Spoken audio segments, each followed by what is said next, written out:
আমি তাহিরা কিবরিয়া স্বাগত জানাচ্ছি VOA 60 পক্ষ থেকে আমেরিকার বিশেষ কিছু খবরে। সম্প্রতি রিপাবলিকান দলের প্রেসিডেন্ট প্রার্থীদের মধ্যে দ্বিতীয় দফার বিতর্ক অনুষ্ঠিত হয়। প্রার্থীরা তাদের প্রতিযোগিতামূলক দিকটি তুলে ধরেন।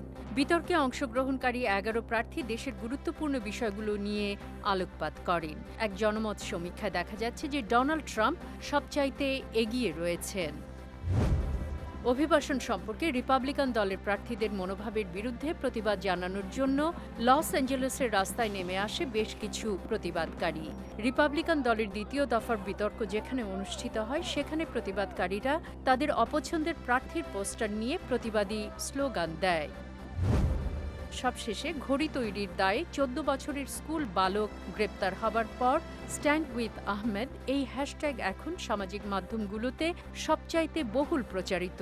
গুগল ও টুইটার কোম্পানি এক টুইটার বার্তায় আহমেদকে তাদের কোম্পানির ইন্টার্ন হিসেবে ও বিজ্ঞান মেলায় অংশ নেওয়ার জন্য আমন্ত্রণ জানায়। গতকাল প্রেসিডেন্ট ওবামা আহমেদকে হোয়াইট হাউসে তার ঘড়ি নিয়ে যাওয়ার জন্য আমন্ত্রণ জানান। আজ এ পর্যন্তই।